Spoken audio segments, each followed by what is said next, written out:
আসসালামু আলাইকুম ওরহমতুল্লাহি ওবরাকাতুহু। প্রিয় ভাই ও বোনেরা, কল্পনা করুন একজন সাহাবী যিনি নবী করিম সাল্লাল্লাহু আলাইহি ওয়াসাল্লামের জন্য নিজের শরীরকে ঢাল বানিয়ে দিয়েছেন। তীরের আঘাতে তার হাত অবশ হয়ে গেছে, কিন্তু তিনি থেমে যাননি। নবী করিম সাল্লাল্লাহু আলাইহি ওয়াসাল্লাম তাকে জীবন্ত শহীদ বলে ডেকেছেন। জান্নাতের সুসংবাদ পেয়েছেন জীবদশায়। তিনি হলেন আশারায়ে মুবাশশিরার একজন, তালহা ইবনে উবাইদুল্লাহ রাদিয়াল্লাহু তাআলা আনহু। আজকের এই ভিডিওতে আমরা তার পুরো জীবন কাহিনী বিস্তারিত শুনব, তার ঈমান, বীরত্ব, উদারতা আর শাহাদাতের গল্প। এই ভিডিও পুরোটা দেখলে আপনার চোখে পানি আসবে আর ঈমান নতুন করে জাগবে ইনশাআল্লাহ। তাই এখনই ভিডিওটি লাইক করে দিন, চ্যানেলটি সাবস্ক্রাইব করুন। প্রিয় ভাই ও বোনেরা, তালহা ইবনে উবাইদুল্লাহ রাদিয়াল্লাহু তাআলা আনহু কুরাইশ গোত্রের বনু তাইম শাখার সন্তান। শৈশব থেকেই তিনি ছিলেন সৎ, সাহসী আর ব্যবসায়ী মনের মানুষ। মক্কার বাজারে তিনি বাণিজ্য করতেন, সিরিয়ার বুসরা পর্যন্ত কাফেলা নিয়ে যেতেন।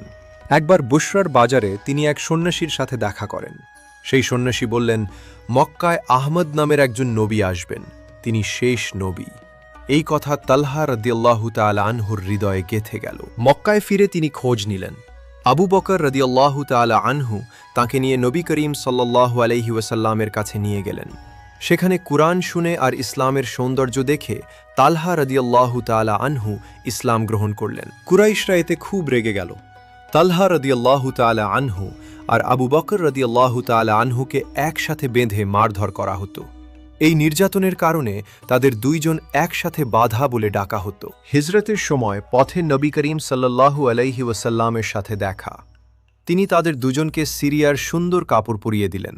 তারপর মক্কায় গিয়ে আবু বকর রাদিয়াল্লাহু তাআলা আনহুর পরিবারকে মদিনায় নিয়ে এলেন। বদরের যুদ্ধের সময় তিনি সিরিয়ায় ছিলেন, কিন্তু নবী করিম সাল্লাল্লাহু আলাইহি ওয়াসাল্লাম তাকে গনিমতের অংশ দিয়ে বললেন, তোমারও অংশ আছে। আল্লাহ তাকে বদরীদের সম্মান দিয়েছেন। এবার আসি উহুদ যুদ্ধের কথায়। এটি ছিল তার জীবনের সবচেয়ে বড় দিন। তালহা রাদিয়াল্লাহু তাআলা আনহু একাই সামনে এগিয়ে গেলেন। এক হাতে তলোয়ার, অন্য হাতে বর্শা নিয়ে শত্রুদের আক্রমণ প্রতিহত করলেন। নবী করিম সাল্লাল্লাহু আলাইহি ওয়াসাল্লামের মুখে তীর লাগার উপক্রম হলে তিনি নিজের হাত দিয়ে ঢেকে দিলেন। তীর বিধে হাত অবশ হয়ে গেল। নবীজি বললেন, যে ব্যক্তি হেঁটে বেড়ানো শহীদ দেখতে চায় সে যেন তালহাকে দেখে। তালহা রাদিয়াল্লাহু তাআলা আনহু ছিলেন অসম্ভব উদার। রাতে ঘুমাতে পারতেন না এত সম্পদ নিয়ে। নবী করিম সাল্লাল্লাহু আলাইহি ওয়াসাল্লাম তাকে তালহা আল খায়ের, তালহা আল ফাইয়াদ এবং তালহা আল জুদ বলে ডাকতেন। উটের যুদ্ধের সময় তিনি শাহাদাত লাভ করেন। তিনি ছিলেন আশারায়ে মুবাশশিরার একজন। আল্লাহ আমাদের সবাইকে তাদের পথে চলার তৌফিক দিন, আমিন। ভিডিওটি ভালো লাগলে শেয়ার করুন। আসসালামু আলাইকুম।